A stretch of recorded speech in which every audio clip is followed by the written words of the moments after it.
Hello viewers, আপনাদের সকলের সুস্বাস্থ্য কামনা করে আজকে নতুন ব্লগ শুরু করছি।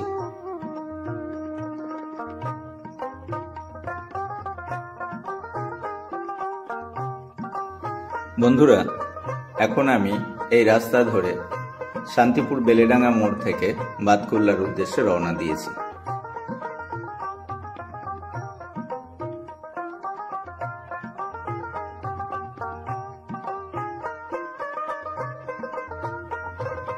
এই পথে কয়েকটি সুন্দর গ্রাম পড়বে, তার মধ্যে অন্যতম বাথানগাছি, খলসি এবং আরবান্দি।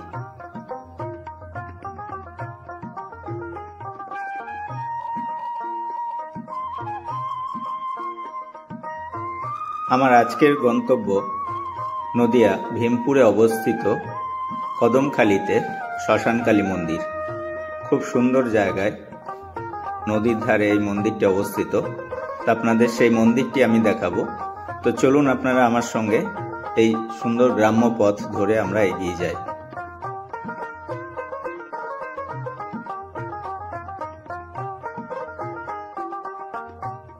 ভিউয়ার্স, আমি এভাবেই গ্রামগঞ্জে ঘুরে বেড়াই এবং গ্রামগঞ্জের প্রাকৃতিক সৌন্দর্য এবং প্রাচীন মন্দির এবং স্থাপত্য এগুলো আপনাদের দেখানোর চেষ্টা করি।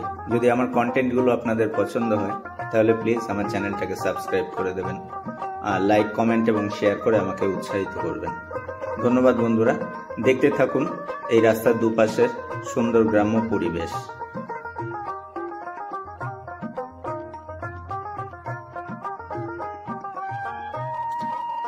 আমার এই ব্লগটা যারাই দেখছেন, পশ্চিমবঙ্গের যে যেখান থেকে দেখুন না কেন, আপনাদের সবাইকে আমি অনুরোধ করব, এই শীতের মরশুমে প্লিজ আপনার ধারে কাছে কোথাও ঘুরে আসুন। দূরে যদি সময়ের বা আর্থিক কারণে নাও হয়, তাহলেও আপনার বাড়ির আশেপাশেও অনেক সুন্দর জায়গা আছে, যেগুলোতে আপনি একদিনের জন্য বা একদিন কয়েক ঘন্টার সময় নিয়েও বেরিয়ে আসতে পারেন। ভালো লাগবে, আমি কথা দিচ্ছি, আপনারা বেরিয়ে আসুন, ভালো লাগবে।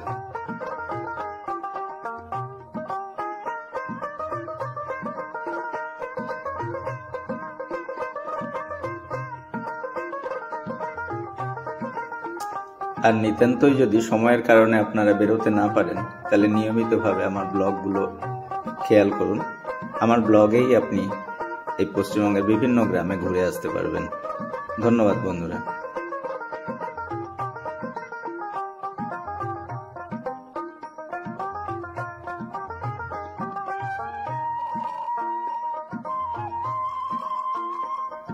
শান্তিপুর বেলেডাঙ্গা মোড় থেকে এই রাস্তাটা বাথানগাছি, খলসি হয়ে বাতকুল্লা রোডে গিয়ে উঠছে।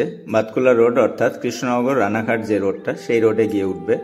আমি কৃষ্ণনগর রানাঘাট রোডে ওঠার পরে বাঁ দিকে যাব, অর্থাৎ কৃষ্ণনগরের দিকে যাব, এবং সেখান থেকে চিত্রাশালী মোড় থেকে আমি কুলগাছি রোড ধরব।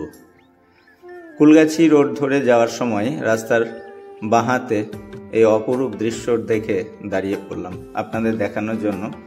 দেখুন, এতগুলো খেজুর গাছ একটা পুকুর পাড়ে এবং তাদের যে প্রতিচ্ছবি জলের উপরে পড়েছে, কি অসাধারণ একটা দৃশ্য তৈরি করেছে।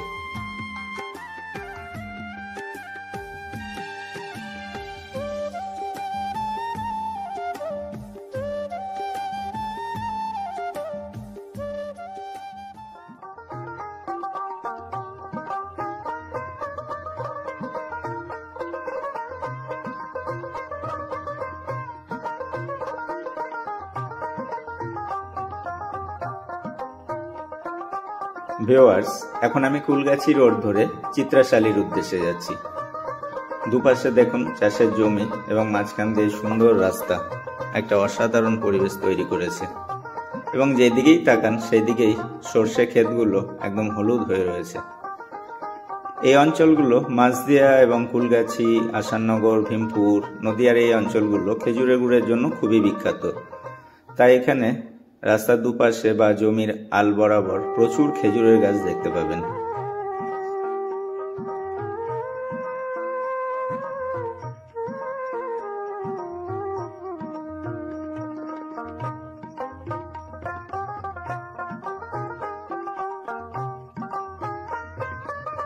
আপনারা ট্রেন পথে এখানে আসতে চাইলে বাতকুল্লা স্টেশনে নেমে এখানে আসতে পারেন, অথবা যদি সড়ক পথে আসেন তাহলে রানাঘাট আস্তলা মোড় থেকে যে বাতকুল্লা রোড, সেই রোড ধরে আপনারা বাতকুল্লা খামার শিমুলিয়া পর্যন্ত এসে সেখান থেকে ডান দিকে এই কুলগাছি মোড়, সেই কুলগাছি মোড় থেকে আসাননগর ভীমপুর হয়ে আপনারা মাঝদিয়ার উদ্দেশ্যে যে রাস্তা যাচ্ছে সেই রাস্তায় আসতে পারেন।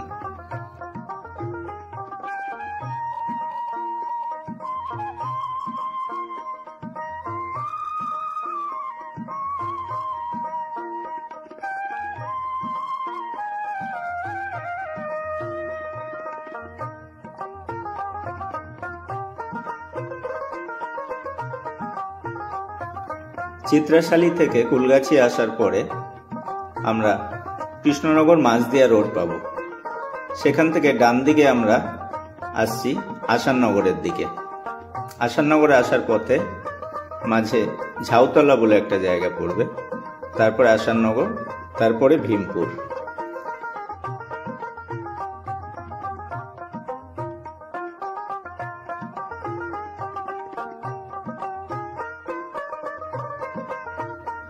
কৃষ্ণনগর মাঝদিয়া রোড ধরে যাওয়ার সময় রাস্তার দুপাশের প্রাকৃতিক সৌন্দর্য আপনাকে মোহিত করবেই। অসাধারণ সেই প্রাকৃতিক সৌন্দর্য।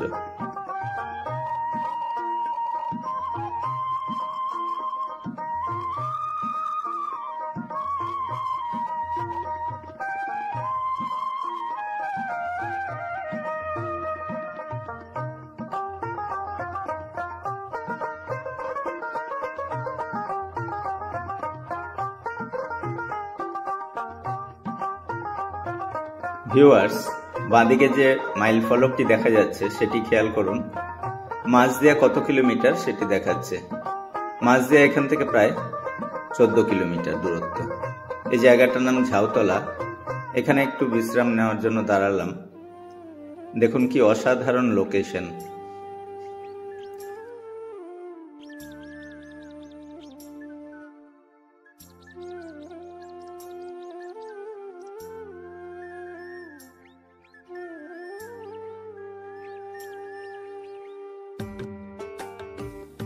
যারা মফস্বলে বা শহরে থাকেন তাদের কাছে অনুরোধ করব, প্লিজ এইসব অঞ্চলগুলোতে ভিজিট করুন এবং দেখুন গ্রাম বাংলার প্রাকৃতিক সৌন্দর্য কি অপরূপ। যদি এখানে কখনো আসেন, মাঝদিয়া এবং তার আশেপাশে যে অঞ্চলগুলো, সে অঞ্চলে আসেন, তাহলে আপনারা ভালো খেজুরের গুঁড়ো পাবেন এবং খুব সকাল সকাল আসলে টাটকা খেজুরের রস খেতে পারবেন।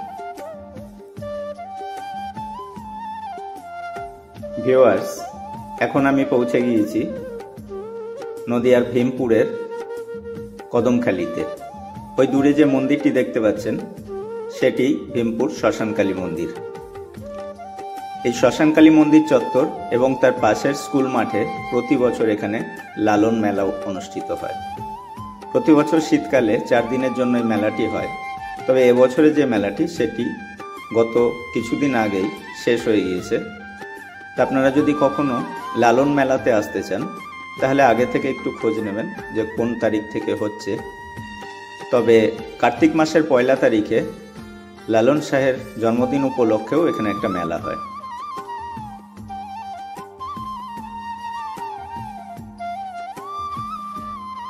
নদিয়া মাঝদিয়ার শিবনিবাস অথবা পাগলাখালীতে যারা আসেন তাদের কাছে অনুরোধ করব, মাঝদিয়ার আগে ভীমপুরের এই শ্মশানকালী মন্দিরে অবশ্যই আসবেন।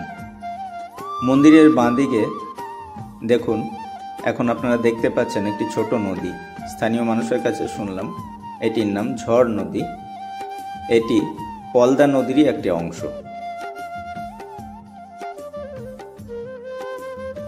ভীমপুরের লালন মেলা উপলক্ষে প্রচুর মানুষ এখানে আসেন, এমনকি বিদেশ থেকেও মানুষ আসেন এবং বাংলাদেশ থেকেও প্রচুর বাউল ভক্ত এখানে আসেন।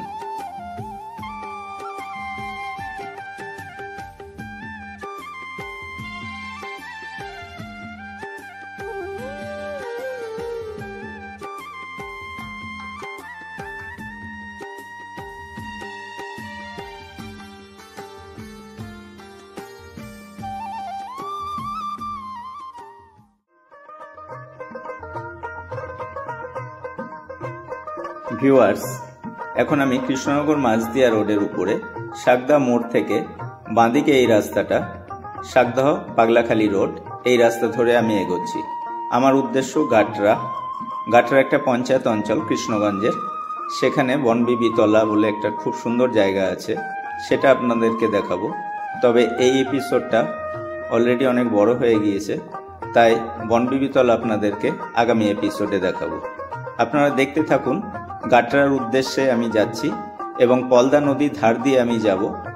অত্যন্ত মনোরম এই পরিবেশ এবং আপনাদের খুবই ভালো লাগবে।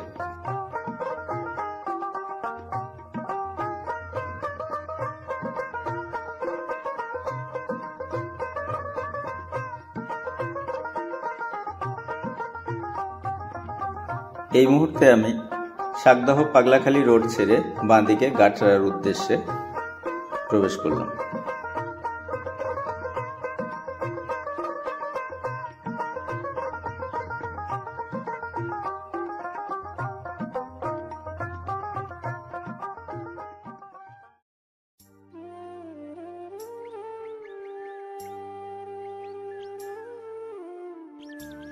ভিউয়ার্স, এখন আপনারা যে নদীটি দেখছেন এটির নাম পলদা নদী। এই নদীটি পাগলাখালী শিব মন্দিরের পাশ দিয়ে বয়ে গিয়েছে। ভিউয়ার্স, আজকের মতন ব্লগটা এখানে শেষ করছি। নেক্সট ব্লগে আপনাদেরকে বনবিবিতলা দেখাবো। এতক্ষণ আমার সঙ্গে থাকার জন্য ধন্যবাদ।